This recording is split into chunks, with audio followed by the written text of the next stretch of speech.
Hello and welcome, Desert Mountain members, to another edition of the Desert Mountain Podcast, a very special edition because this edition marks 1 year. So to everyone who's been following us for the first year, thank you very much. Today we find ourselves up at the ranch, back on the road. I'm joined today by Margaret Stewart. Hello, Margaret. Hello, Michael. How are you? I'm doing great. Happy to be back.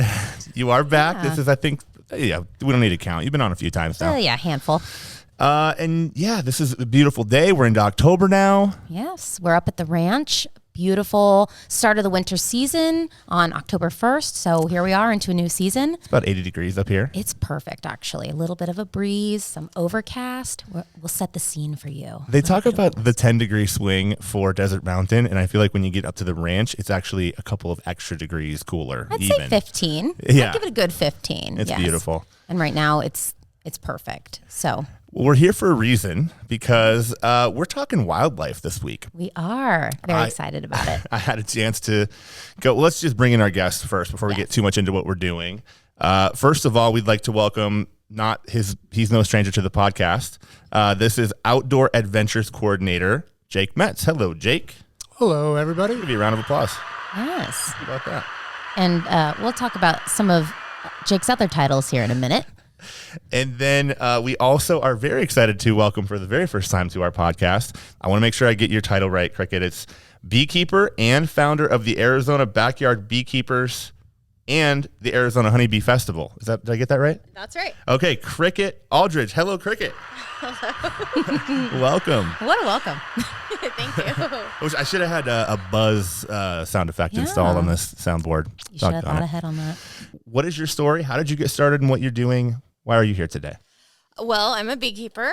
I do that for a living and as a hobby, so I guess it's a money-making hobby. But I started beekeeping about 7 years ago, mainly because I wanted to make mead. So I don't know if you guys know what mead is. Yes. Honey wine, it's delish. Mm-hmm. The Vikings made it. The Egyptians made it. So anyway, I loved that. And when I realized how much honey it took, I thought I need to have some bees. How much honey goes into? Well, so every gallon is 3 pounds of honey. Wow. Wow. That is a lot of honey. It is a lot of honey. And the mead making is really made a strong resurgence recently. Yeah. For good reason. It's delicious, has high alcohol content. Now we're getting down to it. Little bang for your buzz. Yeah, right? For your buzz. There we go. You're welcome, guys. I'm going to use that. And you got your first hive. Mm-hmm. Where did you get your first hive? Such a good question because at the time of year I wanted to get bees, it was probably late spring, and you're supposed to order your bees from beekeepers in January or a little bit earlier than that. And so I didn't know where to get bees. So I went to a bee group and asked around, and they said someone there does bee removals. And I asked him if I could get some bees, and he said, sure. And asked if I could come with him because I just wanted to see what it was like. And so my very first colony was an Africanized colony from a bee removal. Oh, wow. Yeah. Interesting. Yeah, I loved it. And I loved it so much that for the next 2 years, I went on bee removals with him all the time. Wow. Yeah. So is there a difference between you using honey from Africanized bees versus American, honeybees? Or American. Should I restate that? I'll educate you. Yeah. Please. I need an education. Please please help me. Yeah, well, so Africanized bees they're still Apis mellifera. They're the same species as the honeybees that you would have in Europe, but they make all their honeys the same. So it's whatever the flowers are in your area, that's the honey that you're going to get. So whether it's a European honeybee or an African honeybee, and by the way, the whole Western Hemisphere does not have any native honeybees. They all come from Europe. So there are no American bees. So I was completely off. I only made a comment because I don't think I had ever heard of an American bee. And now we know why. Yeah, so that's, African honeybees obviously aren't from America either. Yeah, that's so interesting. I didn't realize that they wouldn't necessarily be native. Yeah. Yeah, we actually have 4,000 native bees in the United States, and the Sonoran Desert has the largest concentration of different species of bees in the world. Oh, that's incredible. Yeah. Wow. I think about it's 11 to 1,300 species Oh of my bees. goodness. And does Only that, one makes honey. That's the honeybee, and it's not native. So nobody ate honey until the Pilgrims brought those bees over. Interesting. I was going to call Arizona the honeypot of America, and I am wrong. That would be incorrect. Yeah. Oh my I goodness. didn't even mean to do that. She can't even help I herself, didn't. folks. That one just kind of happened. so that population of bees here in the Sonoran Desert, does that just have to do with our plant life and fauna that we have an abundance of? I honestly don't know that answer. It's pretty cool, but I don't know why. Yeah, that is a cool nugget, though. I had no idea that we had that many kinds of bees. And it's all that honey and the bee pollen that is helpful to humans who want to help with their allergies. Absolutely. I love that. And as a beekeeper, of course, I always promote honey and bee pollen. So bee pollen is actually the pollen collected on the legs of the honeybees. That's pollen added with some enzymes that the bees add to it and maybe a tiny bit of nectar. And then honey, of course, is the nectar from all the plants around with a little bit of pollen added in. And if you think about honey as an inoculation, if you have allergies from wherever you are, you're giving your body that allergen. And so I'm not a doctor, but I know that it helps a lot of people. Bee pollen, using that, it's high in protein and also the honey, but definitely know you have to have raw honey and it has to be from your local area. So, I mean, obviously the best would be from your own backyard because that's your plants, but if you're allergic to mesquite, if you're allergic to acacia, you're going to be able to get honey from beekeepers in Arizona that are going to help you with your allergies. And so also in different seasons. So fall flowers are different than spring flowers. So when you're getting honey from beekeepers, ask them where they're getting it from and what time of year. That's really important to know. I'm dealing with allergies right now as we transition into the cooler weather. I know there are tons of people that are dealing with that right now. So that's a very helpful tip. I didn't know about the different seasonal honey pollens. And right. But it makes sense if you think about it. Yeah, absolutely. So you mentioned backyard beekeeping. Yes. And so let's get into that because as we mentioned already, you are, you are the founder of the Arizona Backyard Beekeepers. How did that come to be? And kind of as Margaret shakes her I'm head. so sorry. We can't help ourselves at all. Sure. But what kind of caused you to create that group? Actually, when I first started again, it was I was looking for some help with beekeeping, and it was really hard. The group that I went to before wasn't really interested in helping new beekeepers. So, of course, the magic of Facebook, I started Arizona Backyard Beekeepers Facebook group and just started inviting people, and it grew and grew. We have 4,000 people on our Facebook group now, and wow. The whole goal is to educate bees. I mean, not educate bees. We We can try. have a lot of our members are bees, actually. Get smart, bees. To educate beekeepers and be a community to support each other. And it's been so awesome. We actually created a nonprofit with that group so that we can support each other more with research and help. We've created the Honeybee Festival in the same year. It's kind of blown up and been such an awesome community of people and supporting. We are supporting the bees in our neighborhoods by putting backyard hives in there and being able to provide honey to our neighbors that need that help. So it's super fun.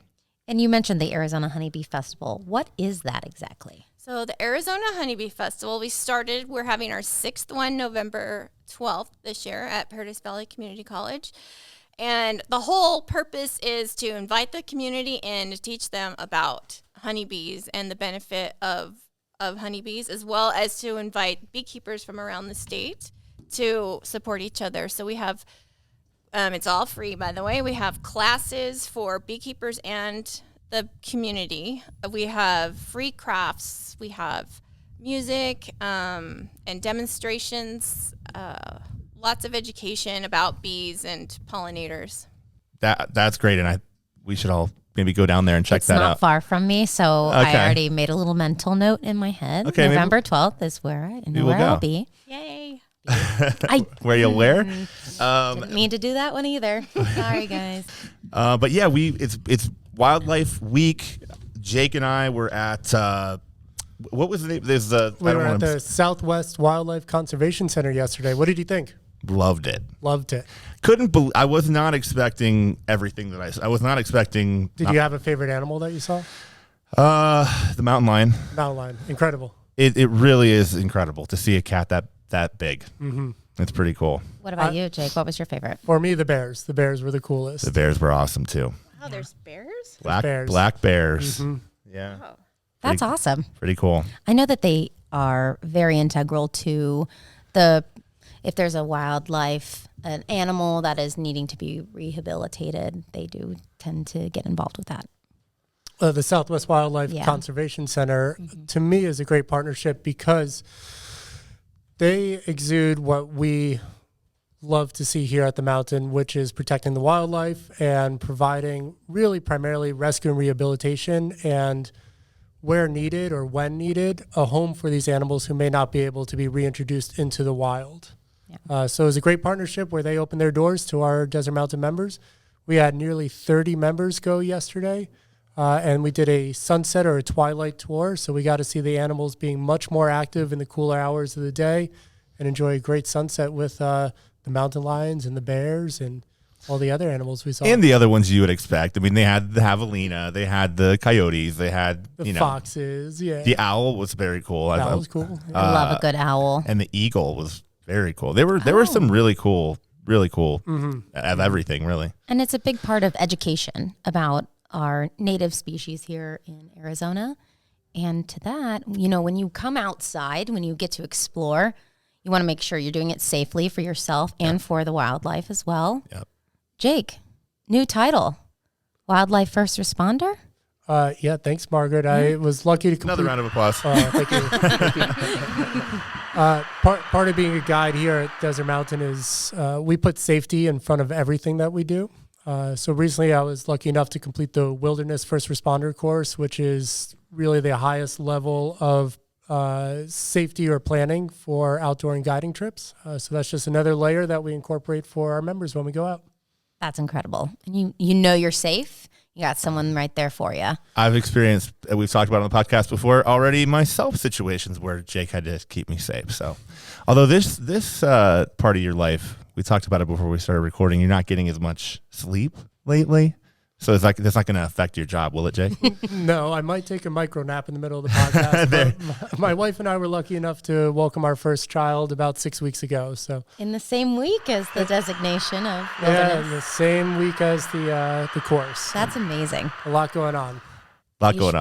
Congratulations. Yeah, congratulations. Is incredible. Thank you both. Thank you. But let's talk about Jake. Or Cricket, feel free to answer this. But here at Desert Mountain, I know you have some talks coming up here. Can you tell us a little bit more about that? Jake, do you want to take that one? Thank you. And I'm really happy to share because partnering with folks like Cricket is really what I think the most authentic representation of what we do in the Outdoor Adventures team here at Desert Mountain. And on October 24th, Cricket's going to be here doing a talk and a presentation all about the honeybees. So I can't wait to learn more. But what this is going to do is allow us to get in front of the members and talk about conservation, awareness, and get what I think are some of the best experts in their fields here at Desert Mountain. Love that. Yeah, I think that's going to be incredible. And that's at the Sonoran, correct? We're hosting it at the Sonoran Clubhouse. There's going to be cookies and hot chocolate. but most important, Cricket is going to be there. Yes. What is your, like, when you have talks like those, what is your most, do you have like a topic that you're most excited to get into, or maybe a question that's asked the most, or should I save it? Maybe we should save it for when they come. Well, I love talking about bees, and I love showing people how amazing they are. The biology and behavior of honeybees is out of this world. When people hear how the queens react to the bees, how swarms are made, how each member of the colony has a job. I mean, it's amazing. And I have goosebumps because I love them so much. So I love sharing that part. I also love Arizona is so different because we have the Africanized bees are pretty much, we say probably 98% of the wild bees you're going to meet are going to be Africanized.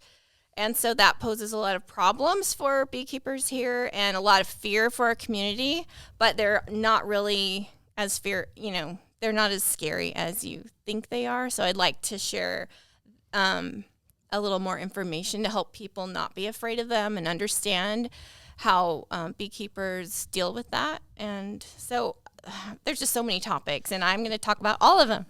As someone who grew up in Arizona, I remember watching the local news in the 90s, and that was a topic that they would talk about, was kind of how there was a shift in the Africanized bees kind of taking over. You felt like you were losing a certain population of bees and the other were taking over.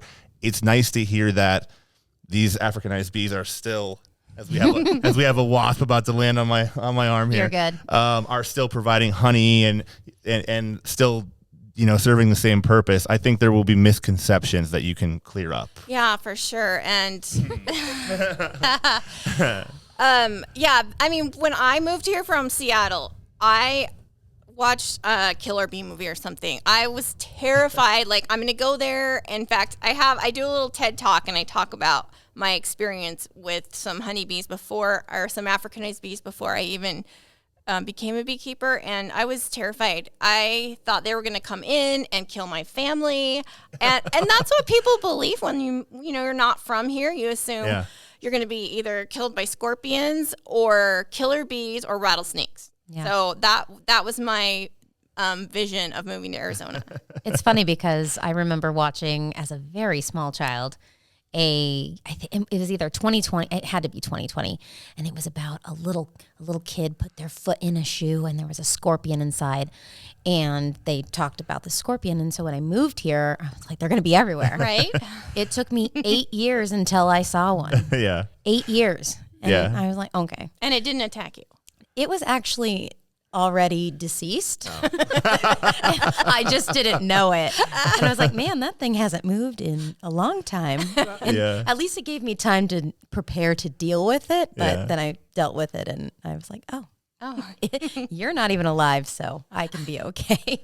And then that's what beekeeping actually stopped. A lot of beekeeping stopped when the Africanized bees came in, like you're remembering. But when I talk to the old beekeepers, it's definitely this line of demarcation where people just said it's too hard and dangerous to keep bees. So really, once we started keeping bees in our backyards, it's really been kind of a newer thing. So we love that we're helping people see bees differently here. I'm just happy we still have honey. We're still pollinating. Yeah. You know what's kind of cool? I didn't know this until I had friends who were farmers in California, where I'm from. And I would see these white boxes out in the fields over and over again. What are these white boxes? And they said, oh, those are bees, and we rent them from a beekeeper so that they can pollinate our crops. And I thought it was so cool that you could rent bees. Yeah. Because it's not like, you have a leash on them or something. Same with like goats that eat, the brush to clear fields. I thought, that's so interesting. And so to your point about how they're attracted to the queens, like thinking about how you rent a box of bees is just so fascinating. Yeah, every part of bees is fascinating, really. I love that. All right. Well, members, be sure then to come and see Cricket. October 24th. You know, sometimes this is one not to miss. I agree. And sometimes we'll do podcasts, and I'm sure that some of our listeners will say, well, I have a question for that guest, or I wish they would have asked, that. Well, this is your opportunity. Come if you have any questions about bees. I guarantee you, Cricket probably has an answer for you. Yes. So be sure to be here. It'll be a sweet time. Oh, yeah. There we go. I love that. Jake, we already talked about the event that we were at earlier this week. What else is going on? Like what else? I mean, we're here now. We're in the season. We've got a lot of events. The winter guide is out. What can members look forward to? What are you excited about for outdoor adventures and wildlife? Back to the conversation we're having around education. One of my favorite things that I get to do here at the club is to host events where we get to learn all together. A few that are coming up right now is November 3rd. We're going to the Herpetological Sanctuary, the Phoenix Herpetological Sanctuary. They have 1,700 different types of reptiles. They're opening their doors for us for basically a field trip for adults, which is going to be great. We're going to see everything from large snakes to alligators to really small critters, which is going to be amazing. Another big one in November is we're hosting a gentleman by the name of Wayne Rainey. Wayne has been published with the National Geographic, the Smithsonian Institute. He's a fellow over at the Museum of Northern Arizona, and he's coming to talk about the Colorado Plateau, which is the geological features that run all the way through here, Arizona, Colorado, California, forming the Grand Canyon and beyond. He's going to be doing an incredible talk. That's going to be November 21st. Please, with Cricket and with Wayne, these are ones that we cannot miss. I think it's going to be great events. And to hear him speak, I've watched a few of his YouTube videos, and hearing him speak about the formation of the Grand Canyon, he's very animated, and we love that. You love somebody who's, when you're talking about rocks, you kind of want, I know you, I don't think rocks are boring, but when something, it doesn't sound on paper like so thrilling, but he has a great way of making education about rocks and the formation of our natural places very cool. I'm glad you changed your tune, Margaret, because about a week ago, you weren't so enthusiastic about rocks. Listen, when you don't do well in geology class in college, you're like, just follows you around. I could be okay without learning about sedimentary rocks. It's a personal thing. I get it. Yeah. The point that I really want to kind of focus on is I take a lot of pride, and I know the rest of my team does, in finding the absolute experts in their field and bringing them here to Desert Mountain, or we go to them. And I think we've talked about a couple of those examples here on the podcast, but I'm just so excited to be able to share this with the community at Desert Mountain. And then the members also have an opportunity to spend time with Wayne and the Outdoor Adventures team visiting the Grand Canyon and the Museum of Northern Arizona. That's a great tease. Thank you for putting that out there. That's incredible. Yeah, so next year in April, we're going to be doing a multi-day trip to the Grand Canyon.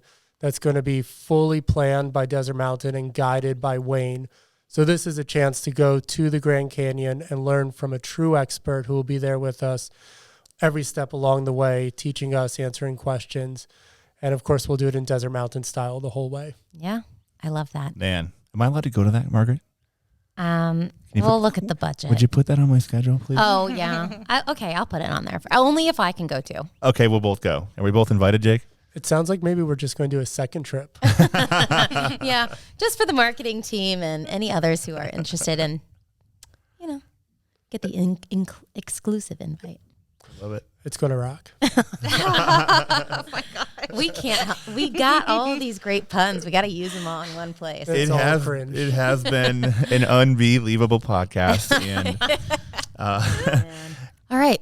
Well, with all of these great adventures with our Outdoor Adventures team and these talks, where is the best place to get all of this information and to book these trips? Oh, great point. Thanks for bringing that up, Margaret. To me, the best place is always on the member website. You can book directly. You can book your spot directly through the website. I always suggest people going to the Outdoor Adventures tab on the Desert Mountain website and clicking the calendar. That's going to give you the filtered results of all of the trips that we have and all of the speakers coming up. Alternatively to that, I always encourage anybody to stop by the Sonoran Clubhouse. Myself and my teammates all have desks there, and we love to see everybody in person and share what we have coming up. And lastly, I always give a big shout out to our member services and concierge team who can certainly help you. Absolutely. And this week, if you head to the Tuesday Mountain Minute edition, there is a link directly to the Outdoor Adventures calendar. So if you want to see all of the talks and all of the events that are for the winter season, that link is right there in the Tuesday edition. Thanks for that, Margaret. You're so welcome. Jake, I've heard your team is growing. There was a new team member along with us on our trip earlier this week. Can you tell us about this person? Michael, super observant of you. Thank you for bringing it up. Big shout out to Jen. Jen's a returning team member, actually. She took a summer away where she was working in Colorado, and she's decided to come back to us full time, and she'll be our newest outdoor adventure guide. So stop by or sign up for one of our trips to meet Jen because she is a pretty cool person.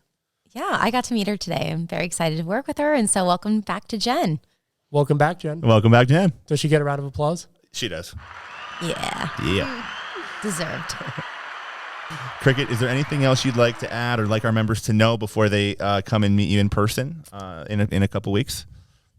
Just be ready to learn about bees and want to be a beekeeper. Love it. Yeah. Jake, anything else? Just want to say thank you again for having us and doing a wildlife week. We're happy about it. We're wild for wildlife. A wildlife jam this week. We're working on that right now. Very excited about it.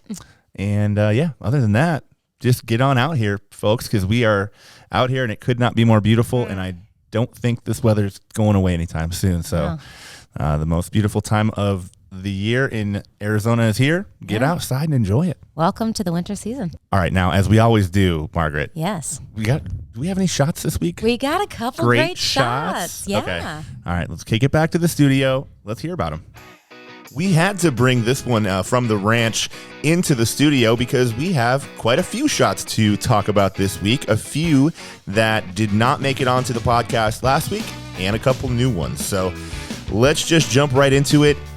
Leading us off, George Newstrom, Saturday, October 1st, an eagle on number 16 at Cochise. Congratulations, George Newstrom. Up next, this is a special one. Tom Sear-Thoss, and I hope I'm pronouncing that right because this is a very special one. First career ace. Monday, October 3rd, the hole-in-one on the 4th hole at Outlaw. That is awesome. You never forget your first hole-in-one. Also, one from last week, we had Therese Mullins, Tuesday, October 4th, an eagle on number 10 at Outlaw. So congratulations. Let me get the round of applause in there. All right. More recently, we had Steve Schuler, Saturday, October 8th, with an eagle on number 6 at Chiricahua. Very, very nice. And rounding it out, David Ellis, Sunday, October 9th, an eagle on hole number 7 at Outlaw. We were busy at Outlaw with some of these great shots. Keep them rolling in. We look forward to hearing even more great shots next week. Until then, we'll send it back up to the ranch. Wow. Those are really great shots. I'm actually really proud of everyone. Well, I think we've got golf courses reopening. Yeah. We've got a lot of golfers out there now. I was out at 7 this week. They reopened this week. And, typically we get a lot of holes in one over there. Yeah. It's slightly easier to get them over there. Being honest, it's all par threes. So. Do you really want to be on record saying that? No. You know what? Just forget I said it. It's recorded now. How many holes in one have you shot, Michael? And that's where we end the podcast. What about an eagle? I've had a couple of eagles, to be fair. We'll see. Has your name come across my email for a great shot? I don't think so. All right. And thank you, everyone, for joining us on the podcast today. It's been a real pleasure. But no, in all seriousness, thank you, Margaret. You're so welcome. Thank you, Jake. Thank you, Cricket. Thank you. Thank you. Members, until next week, we'll see you around the mountain.